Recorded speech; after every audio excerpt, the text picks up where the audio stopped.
मित्रों नमस्कार। इस कार्यक्रम में आप सभी का स्वागत है। मैं हूं व्यासी। अभी इटावा में एक बड़ी विचित्र सी घटना घटी है।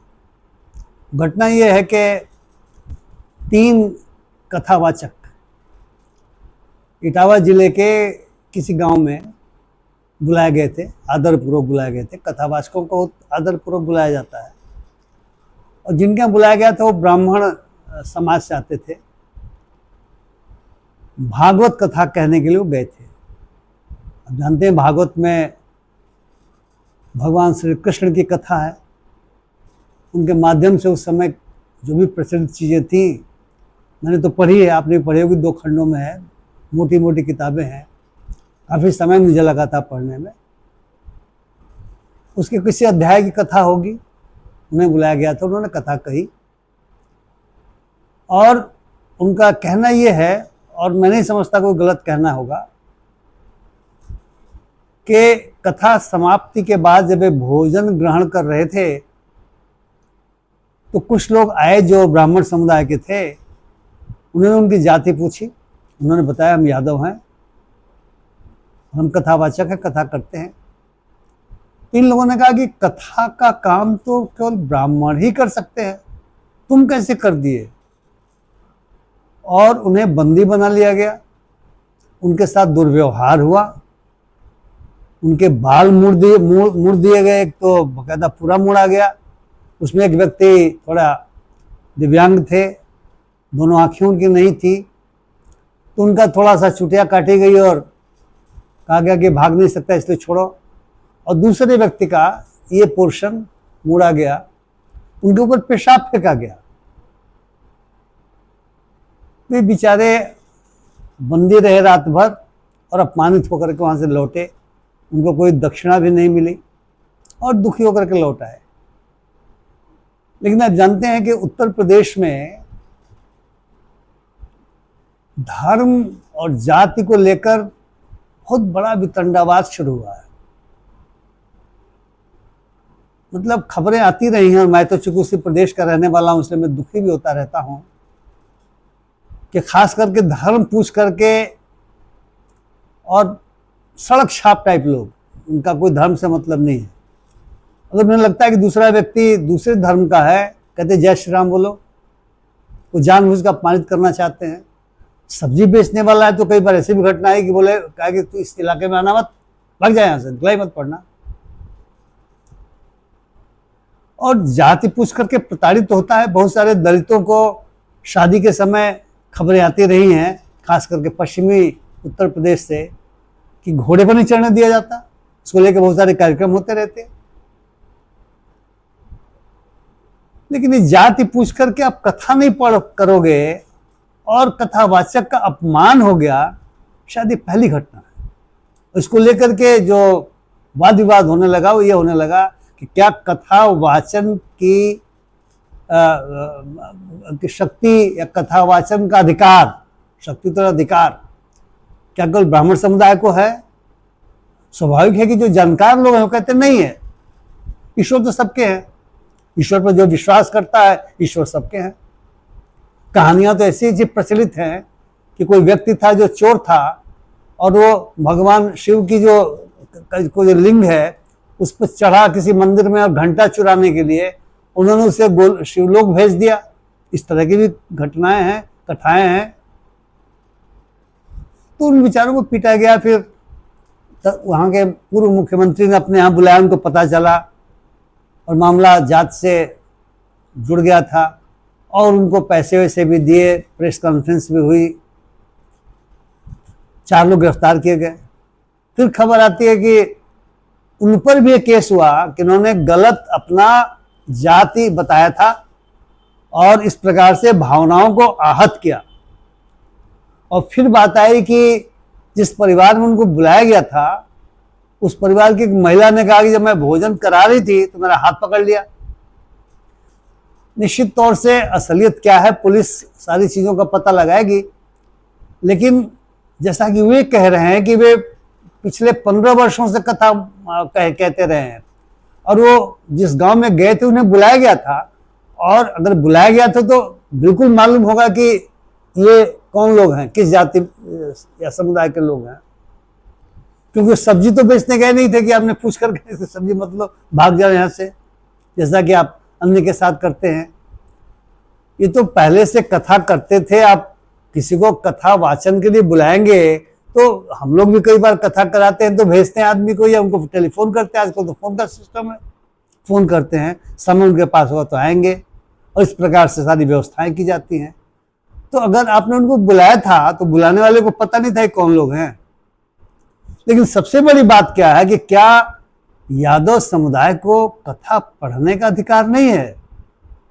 ये किसके समझ में आ गया? दरअसल जो लोग उस गांव के, जिनको कोई श्लोक नहीं मालूम होगा, न उनको गीता उन्होंने पढ़ी होगी, न भागवत पढ़ी होगी, न कुछ पढ़ी होगी, केवल उनके दिमाग में है कि हम श्रेष्ठ हैं, वर्ण व्यवस्था में हम श्रेष्ठ हैं और हमारे अलावा दूसरा अधिकार ही नहीं है। यानी कुल मिलाकर मैं कहना चाहूंगा कि वे अनपढ़ किस्म के लोग हैं। भले ही वे कुछ डिग्री वगैरह हासिल किए हुए होंगे, लेकिन खुद को धार्मिक कहते हैं। उत्तर प्रदेश में ऐसा सुना गया है कि बहुत सारे अवसरों पर ये पैदल सेना के लोग आ जाते हैं और इनको तो कुछ पता नहीं होता, इनको तो धर्म की कोई जानकारी नहीं है, धर्म का ध शायद नहीं जानते, धर्म के क्या चरण हैं, सत्य, अहिंसा, क्षमा और तपस्या, इनको नहीं मालूम है। लेकिन ये जो है सो अपने को धर्म का योद्धा मानते हुए दूसरों पर हमला कर देते हैं। अब जाति का योद्धा मान करके हमला कर दिए। अब देखिए इसका क्या फलाफल हुआ। खबर है कि देवरिया में ब्राह्मण समुदाय के कुछ संगठन कलेक्टर के यहाँ पहुंच गए कि ब्राह्मणों का अपमान हो रहा है, ब्राह्मणों के विरुद्ध खड़ा किया जा रहा है, बर्दाश्त नहीं करेगा ब्राह्मण समाज। और फिर यादव समुदाय के समाज के कुछ लोग जो है सो बिल्कुल नौजवानों को उन्होंने कह दिया कि इन सबों की हिम्मत कैसे है, उस गांव पर हमला कर दो। पुलिस को बीच में पड़ना पड़ा और कई लोग वहां पर गिरफ्तार हुए।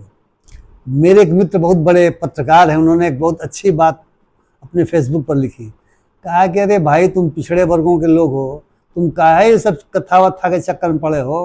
अगर कथा कहना ही है तो बाबा साहब की कथा कहो, महात्मा फुले की कथा कहो, ज्योतिबा फुले की कथा कहो, जो हमारे अपने जो पिछड़े वर्गों के हमारे नेतागण हैं उनकी कथा कहो।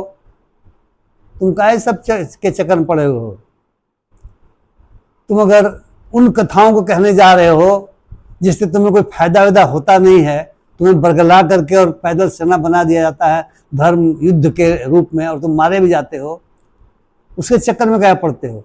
अब ये कहा जा सकता है एब्सर्ड ड्रामा टाइप चीजें हो रही हैं जिसके मन में जो आ रहा है। एक प्रोफेसर को मैंने कहते सुना यूट्यूब पे कि नहीं ये तो बिल्कुल ये जो है बहुत गलत हुआ है और ये ब्राह्मणों का जो है सो बहिष्कार किया जाना चाहिए। अखिलेश यादव ने कहा कि पीडीए आगे बढ़ेगा, किसी ने कहा कि सनातन का अपमान है। तो मुझे लगता है कि जो नफरत है, धार्मिक नफरत है और फिर वो जातीय नफरत भी है। क्योंकि अगर धार्मिक नफरत है और आप कहेंगे कि फलाना धर्म श्रेष्ठ है तो उसमें भी मैं श्रेष्ठ हूं, तो ये स्थितियां तो पैदा होंगी। और बहुत पहले से जाति को लेकर के विशेष तरह का आग्रह है लोगों के मन में, खास करके वे लोग जो खुद को समझते हैं कि हम उच्च हैं, उनमें तो आग्रह है। अभी तो आप किसी दलित लड़के को शादी के समय घोड़े पर नहीं चढ़ने देते। समझता हूं सभ्य समाज में से कोई जगह नहीं है। संविधान समानता का अधिकार देता है। हमारा संविधान समाजवाद की बात करता है। कुछ लोग उंगली उठाते हो समाजवाद शब्द पे, लेकिन हमारा समाज भले ही समाजवाद को नहीं मान रहा हो, लेकिन हमारा संविधान एक ऐसे समाज की स्थापना की बात करता है जो समता मूलक हो, जहां व्यक्ति के बीच समानता हो, जहां कोई बड़ा नहीं हो कोई छोटा नहीं हो, न जाति उत्पीड़न हो न धार्मिक उत्पीड़न हो। हम सेकुलर समाज की रचना करना चाहते संविधान के मुताबिक, भले ही कोई आज विरोध कर रहा हो, लेकिन हम सेकुलर समाज की स्थापना करना चाहते, समाजवादी समाज की स्थापना करना चाहते, न्यायप्रिय समाज की, आज़ादी पर आधारित समाज की, भाईचारे की भावना के साथ। और जो लोग इनके खिलाफ हैं और इस तरह की घटनाएं कर रहे हैं, पुलिस को चाहिए, प्रशासन को चाहिए, सरकार को चाहिए, उनके ऊपर कानून के मुताबिक कड़ी कार्रवाई करें। सवाल ये भी उठा रहे हैं जिन कथावाचकों के साथ दुर्भाग्यपूर्ण घटना घटी है कि कहाँ है सरकार का बुलडोजर।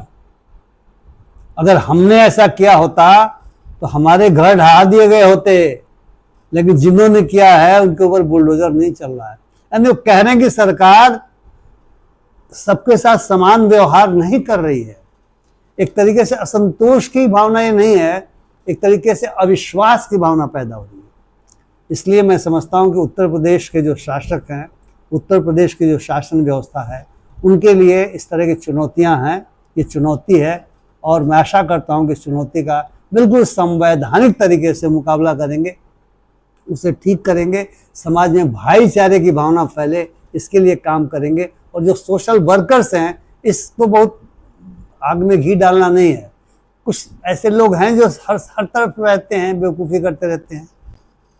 उसके लिए आपस में सामाजिक दुराव नहीं होना चाहिए, सामाजिक सद्भाव नहीं बिगड़े, जातीय उन्माद नहीं पैदा हो, जातीय विरोध इस तरह से न बढ़ जाए कि आप जाति के नाम पे हमला एक दूसरे पर करना शुरू कर दें। जैसे धर्म के नाम पे कुछ लोग हमला कर रहे हो, न धर्म के नाम पे हमला होना चाहिए, न जाति के नाम पर।